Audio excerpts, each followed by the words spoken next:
Odyssey to find Formosa. Learn English with the Happy Fisherman, the biggest catch of the season, bluefin tuna season, in Donggang fishing harbor. Once upon a time, legend spoke of a treasure hidden on a lost land that people called Formosa.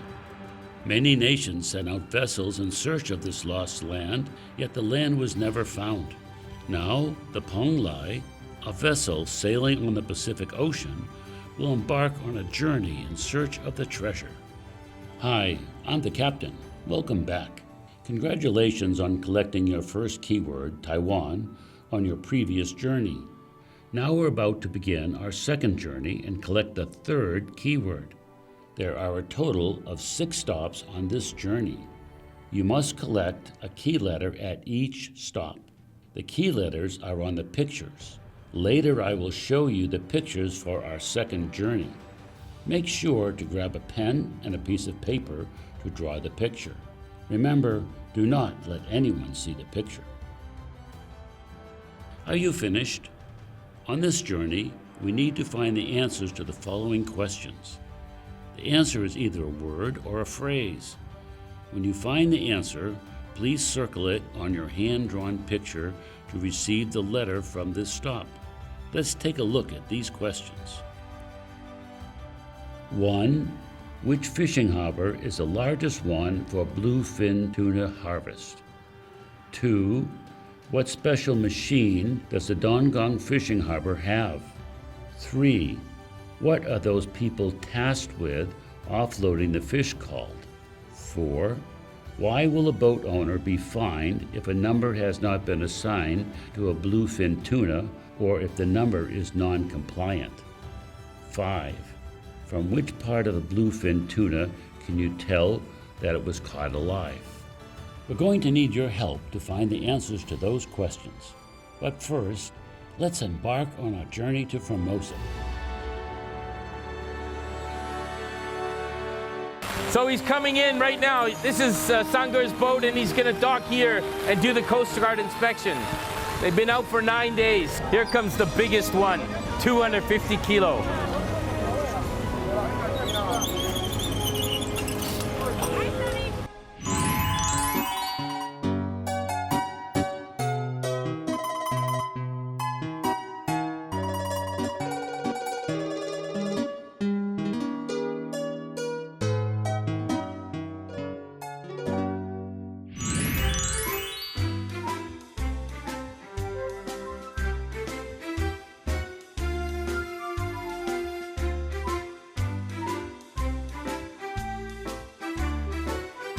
There's so much mystique about bluefin tuna, or黑鮪鱼, blackfin tuna as it's known in Chinese.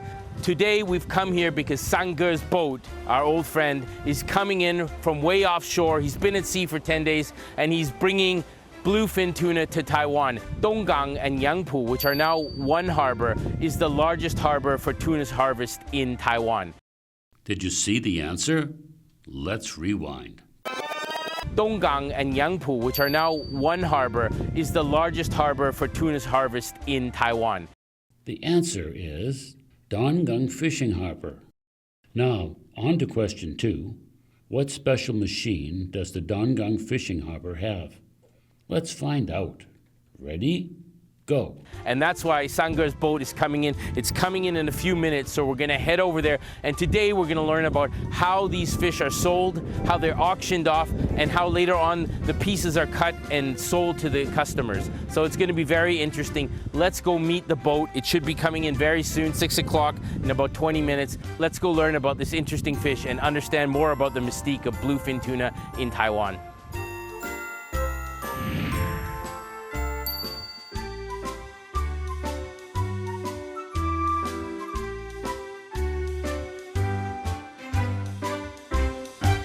So we're here in Donggang and it just started to pour. I'm with my friend Sanger. Sanger, 过来一下。Sanger， 你的渔船快到了是吧？快到了，已经到了，快要到港口了。OK， 他这是从哪里挑的？在我们台湾的东边。东边的。对。他离开多少天呢？9天。9天了。OK。它上面有怎么样的鱼啊？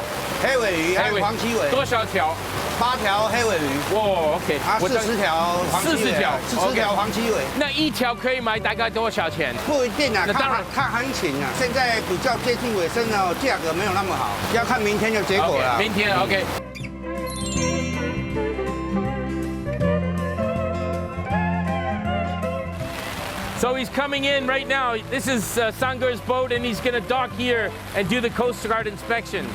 They've been out for 9 days, so I'm sure the crew's going to be happy to be back on shore. This is the weather fishermen have to put up with. You can't tell whether it's going to be nice or not. You're stuck with this. Not an easy job. You can see they were fishing up around here, this part quite off the coast of Taiwan, and went all around, and we're here. So they've come around to the west coast of Taiwan now. 他们用哪一个方式钓那个？延绳钓。哦，它一年要多少个钩？目前哦，那抓黑尾有大概都要放500-600。500-600。那深度是多深？150啊，差不多150左右啊。So he's just finished the inspection with the Coast Guard, and he's going to dock here, and that's the part we're all waiting for, the unloading. And by coincidence, it looks like it stopped raining. Hopefully that'll stay that way. 里面都是鱼耶。对啊。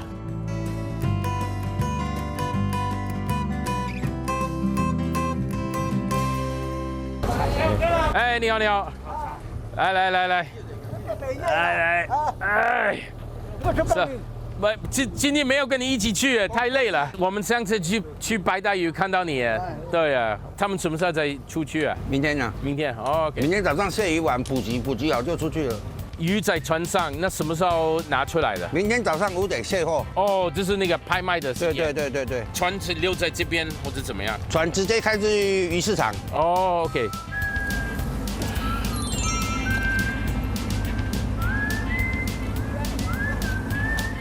哦，大卫 ，Go， 不用啊。哦。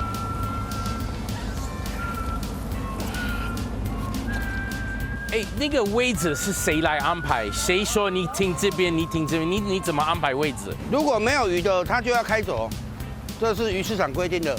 还有要有那个有鱼的进来卸货。那刚才那个船跟你旁边，它没有鱼，所以它也有让你停这边的。对。他如果有鱼，我就不能给他插进去。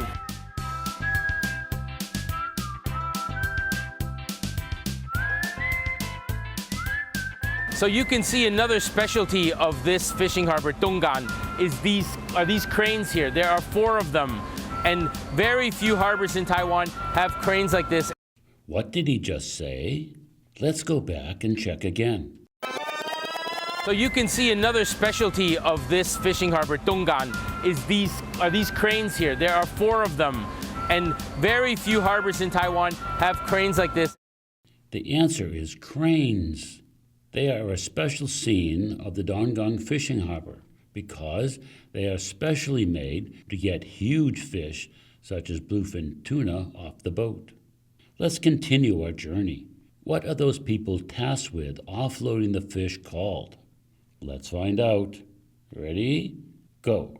And they are especially made to get those huge bluefin tunas off the boat. Tomorrow morning, we're going to come here and we're going to watch them offload the fish. And hopefully some of them, the big ones, they'll use these cranes.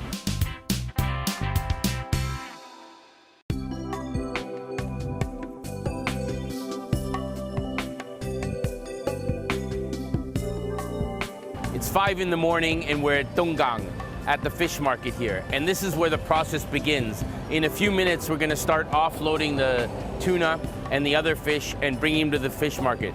This job has some very special people involved. They're called 搬野工. Did you get it?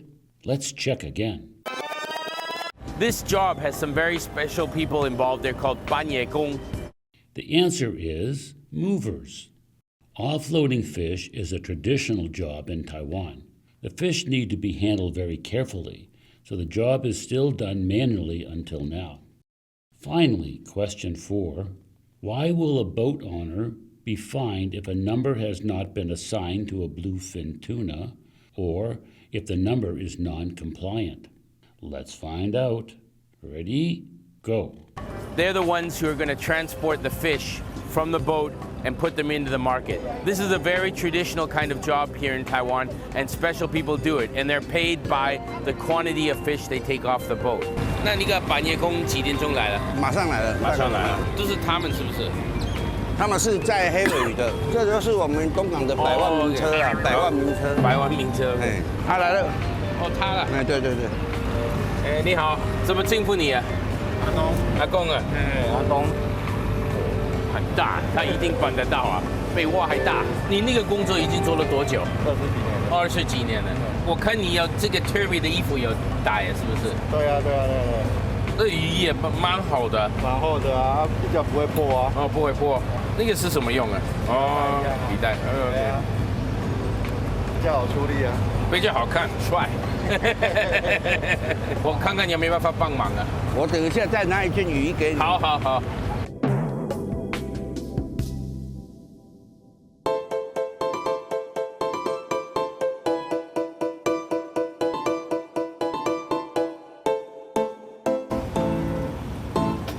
So the action just about to get started here, and they're going to start unloading the tuna. You can see here all these carts lined up, and each boat has its own yugong, the people lined up to do the job. You can see they're also sterilizing the carts to get them clean. These fish need to be handled very, very carefully, and that's why this is all still done by hand, because these are very expensive fish. So they're starting to take the fish off. We're beginning with the yellow fins right now. I noticed that the broker has also arrived who's going to help Sango sell the fish. Let's take a look what they're pulling out here. These are all the yellowfin tuna, and they've been kept inside the boat all night long at about -5 degrees or -2 degrees, not frozen completely, just chilled. If you freeze them, you'll damage the meat. So the higher value comes by keeping them just lightly chilled. So we have a yellowfin tuna here and the big-eye tuna here. Two different types that are very common to caught at the same time. We are still waiting for the main course, the bluefin tuna.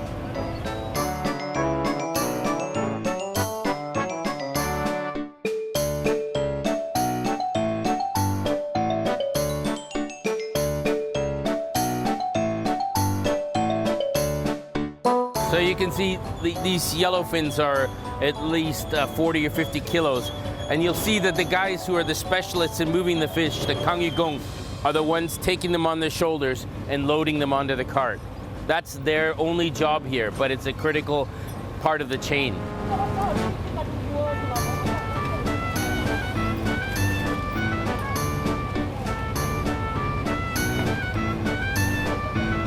Here we go, here comes the main course.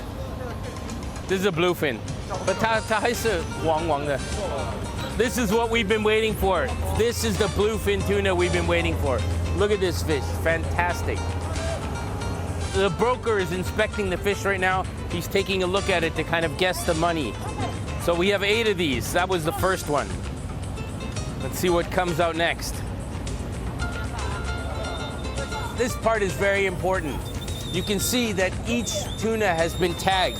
And in fact, before they're brought ashore, the boat has to report them the minute they're caught, where they're caught, in terms of location, whether they're male or female, and then they're assigned a number. If this number is not on the tuna when it arrives and it hasn't been assigned to this tuna, the boat owner will be fined up to 4 million NT. It's part of the conservation work that the Taiwan government is doing. Did you catch that? Let's try again. And then they're assigned a number. If this number is not on the tuna when it arrives and it hasn't been assigned to this tuna, the boat owner will be fined up to 4 million NT. It's part of the conservation work that the Taiwan government is doing. The answer is conservation. Some regulations have been laid down for the conservation of bluefin tuna.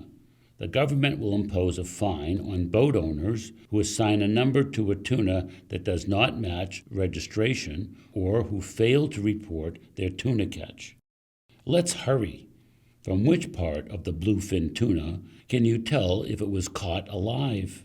Let's find out. Ready? Go. So these are the tickets. We had 8 tuna on board, and these are the numbers that are going to be given to each one of them. One has already been tagged. The other 7 still have to be tagged. These are all the tags for them, and you can see each one is individually numbered so that we can keep track of where they came from and how heavy they were.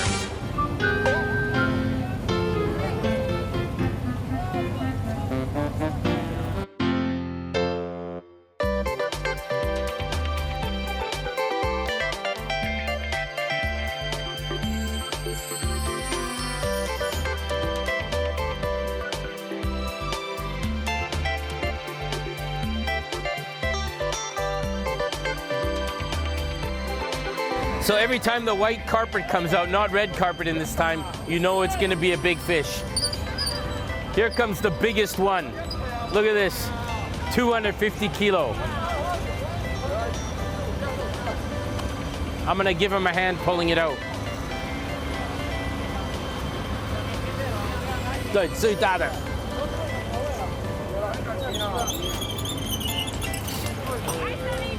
This is another beautiful looking fish, not so long, but extremely plump, extremely round.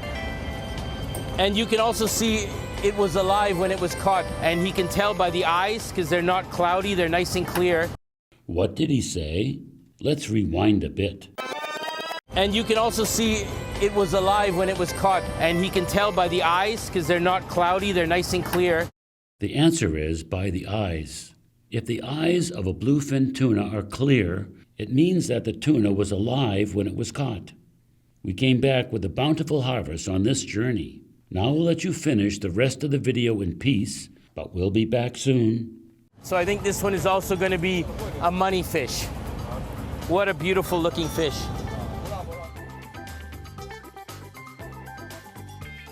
So this is the biggest one of the day, 250 kilo. I'm going to tag it.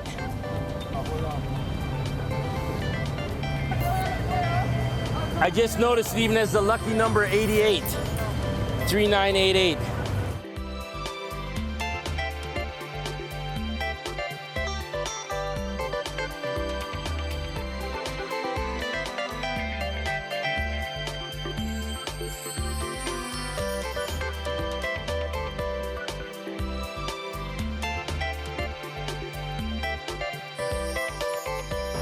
So this is where all the bluefin tuna is, and you can see they've all been tagged, and this is where all the brokers are. This is really where the action is. And this is more of a silent auction than a true auction with a hammer coming down.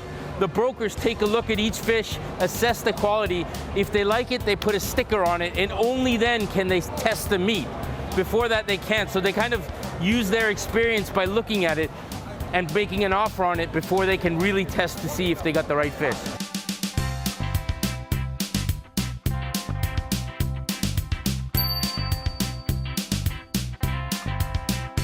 Yeah, Yampu. Okay, Yampu. Okay, or Yang Hai Yang Yamping or Donggang or Yamping is the large. Yampu， 我的船目前的位置被卡住了。我去给你拖啊。没，不是这个问题，我的鱼牌还没有弄好了。对啊。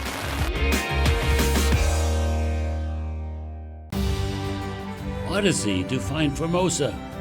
Learn English with the Happy Fisherman, the biggest catch of the season, bluefin tuna season, and Donggang fishing hub.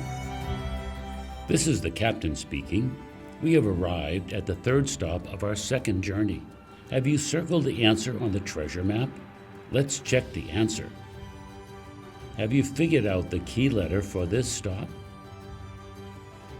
Yes, that's right. The key letter for the third stop is E. Congratulations on finding another location of the treasure. As usual, you can't leave yet before the captain gets all things done. Haven't crew members learned a lot of interesting occupations from this video? Besides the fisherman and the captain, the video introduces movers and brokers as well as what they do on a daily basis. Everyone says that no job is too small. We can only live a carefree life if people do their best in their fields. So, let the captain introduce some traditional jobs and industries in Taiwan to you.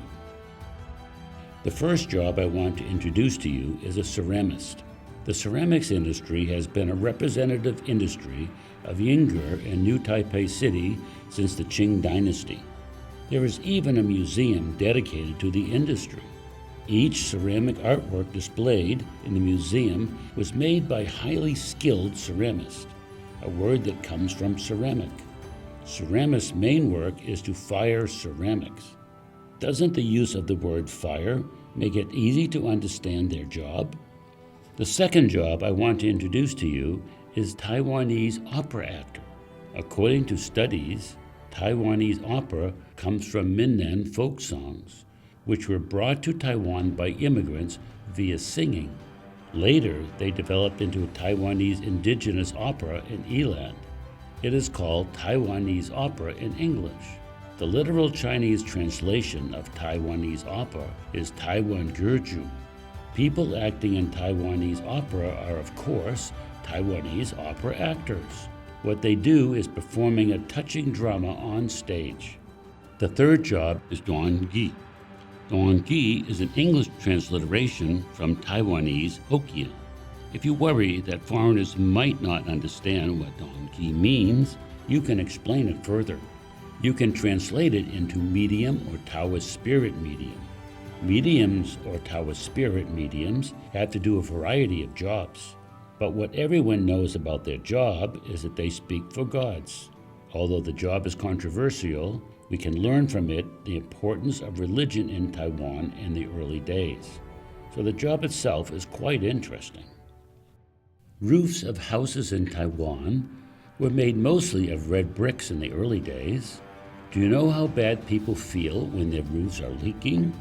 The fourth job is very important to people in their daily lives in Taiwan's early days, namely roof tile restorer. Restorer is the noun form of restore. As the term roof tile restorer indicates, their job is to restore roofs. The last job is mainly performed in the hilly areas, especially in those located in Hsinchu, namely tea plucker. Pluck means pick off. In the Qing Dynasty, Taiwan began to introduce tea saplings. During the Japanese colonial period, the tea plucking industry flourished, and tea was one of the main products for trade. With the change of times, many traditional industries are in gradual decline, and quite a few traditional jobs are perishing. However, there are some interesting emerging jobs. Let's have a look at the 5 jobs that are recently popular in Taiwan and across the globe. As health awareness continues to increase these days, more and more people want to improve their physique under the guidance of fitness trainers. Their main job is to instruct people how to correctly train their bodies. The verb instruct is often used in this context. In other words, fitness trainers instruct others to exercise. The next job that I want to introduce is esports player, a dream job for many people. Esports describes the world of competitive, organized video gaming, with professional players, individuals, or teams as participants. It is a new form of sports participation among the youth.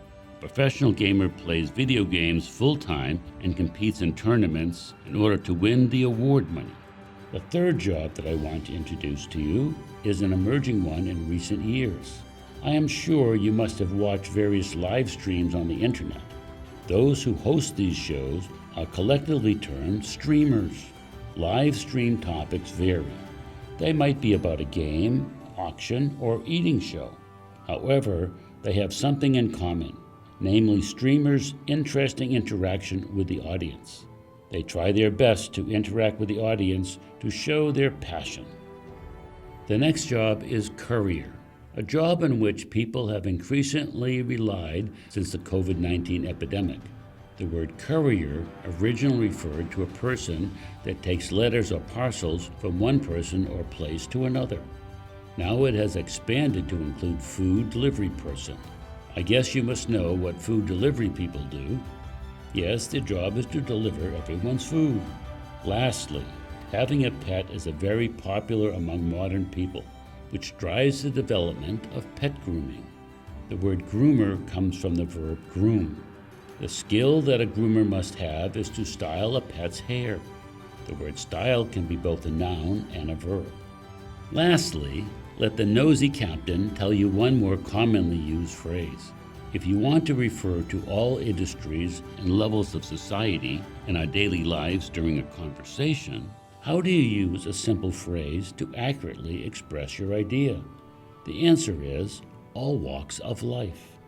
Crew members, you are quick on the uptake, so I believe you must have guessed that the English phrase for people from different industries and levels of society is people from all walks of life. After the introduction of various occupations, I'm sure you must have learned how to express them in English. Here, I again provide you with a sentence for fill-in-the-blanks practice. Later, when you have the chance to introduce some interesting jobs in Taiwan to foreigners, you won't be lost for words. Occupation is a traditional or prevailing occupation in Taiwan. Occupation are often in charge of a task. Let me give you an example again. The streamer is a prevailing occupation in Taiwan. Streamers are often in charge of interacting with the audience. Great! You once again completed the challenge easily. You make me so proud. Lastly, just complete another 10 practice questions and you can head to the next stop on the treasure map. Let's waste no time and get started.